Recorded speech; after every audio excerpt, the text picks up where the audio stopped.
What is Bloom's taxonomy? Well, that's what you're going to find out today. You'll look at what Bloom's taxonomy is. You'll explore the levels of Bloom's and the cognitive process that is required at each level. And we'll look at an example of how Bloom's is used when creating a lesson. So as you go through this lecture, think about what you know already about Bloom's.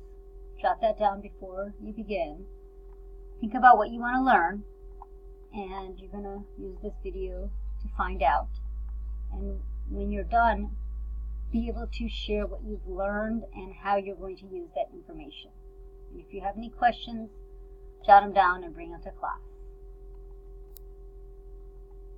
This is a little video clip by Dr. McGuire that will share what Bloom's is.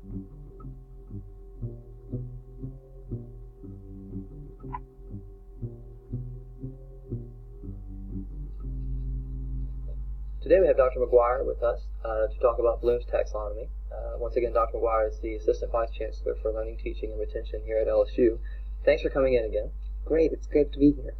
So, what is Bloom's taxonomy? Yeah, great question. Bloom's taxonomy is actually a classification system that really looks at different levels of learning. And it starts with the very lowest level, which is just memorizing information. Then after that is understanding, then applying, then analyzing, then evaluating, and then creating is at the top. Okay, and that's increasing in terms of difficulty, I guess? Absolutely, in terms of the mental processes that you need in order to be able to effect each one of those levels. Okay, and I want to talk about each level specifically. Sure. So let's start with level 1, remembering. Yes. That's just memorizing information verbatim. If you were told to study something, you memorize all the definitions, you memorize all the formulas, and you kind of stop there. Okay. And the second level is understanding? Absolutely. It's one level up. Not only at this point do you remember those things, but you can actually restate them, put them in your own words, and do what I like to describe as you could take the information, explain it to your 80-year-old grandmother or your 8-year-old nephew in words they understand if you're at the understanding level. And so really, ideally, you would want to study with someone to get to this understanding. That would be great, because if you're explaining it to someone, then you're certainly implementing that understanding level. Okay, and what's the third? The third level is applying. And that's where you not only have remembered the information, you can put it in your own words, but you can use it to solve problems you've never seen before, answer questions you've never seen before. You can apply that information to another task. Okay. Is this about where college is coming in now? I'd say the very beginning of college, absolutely, but okay. It really requires even those higher levels. Okay, which is, the next one's analyzing. Absolutely. And analyzing means that you could take any concept and really break it down into the components that went into that concept. Do an analysis of it to see what the overall concept is. And so that involves, if someone asked you to explain, let's say, what a buffer solution is, you could talk about all of the different concepts, weak acids, strong acids, anything that goes into that discussion if you're at analyzing. Okay. And level 5 is evaluating. Yes, and actually there was an older version of Bloom's, which some of our listeners, our viewers might be familiar with, where the next level was not at the creating level. I'm sorry, not at the evaluating level, it was at the creating level.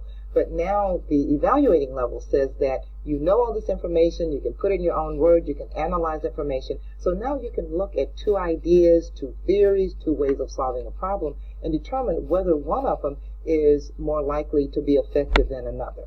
Okay. And the last level is creating. Absolutely. And so now that means that you could actually come up with your own theories, your own ideas, your own processes about how something should be done. Can you change once you start your collegiate career? Can you change levels? Oh, absolutely. We see that all the time, because typically in high school, students have been operating just at the memorization and understanding level. But we can teach them how to move themselves higher. They really are analyzing concepts and are now able to come up with their own theories and own processes. Okay. Well, thanks for coming. You should now, based on that video, have an understanding of Bloom's taxonomy. This is the multi-tiered classification. This is the old version that was mentioned, and this is the new version. Okay, and these are the 6 different categories that were mentioned, and these are the different cognitive processes that are involved. You go from lower order thinking to higher order thinking, and creating being the highest level of thinking. So why Blues? Well, it can enhance your learning experience, and as an instructor, it's useful to know that most of the questions that are given to students primarily are at the lowest level of Bloom. They're in the memory or remembering category. And research shows that instructors spend only 3.2% of instructional time getting students to engage in the higher order thinking skills. So in order to improve their learning outcomes and to get students to think at higher levels, we really need to be utilizing Blooms when we create lessons for students. Again, here are the 6 different categories of cognitive processes, going from remembering to understanding, to applying, to analyzing, to evaluating, and to creating. And to give you an idea of what it looks like in a lesson, let's look at Goldilocks and 3 Bears. Goldilocks, if you recall, is the story of a little girl who goes into the woods and enters the house of a bear family, and she tries out their porridge and finds one that's just right, and she tries out their chairs, and she tries out 3 different beds. You can probably look up the story if you're not familiar, but if you were using Goldilocks and the 3 Bears and you were applying Bloom's taxonomy, the remembering could be asking students to list the items used by Goldilocks when she was in the bear's house. For understanding, explain why Goldilocks liked Baby Bear's chair the best. For applying, demonstrate what Goldilocks would use if she came to your house. Analyzing, compare the story to reality. For evaluating, propose how the story would be different if it was Goldilocks and 3 fish. And then creating, you would go to the highest level and maybe ask whether Goldilocks was a good character or not, or bad character, and to defend that opinion. This is just an example of a lesson and how you can apply Blooms.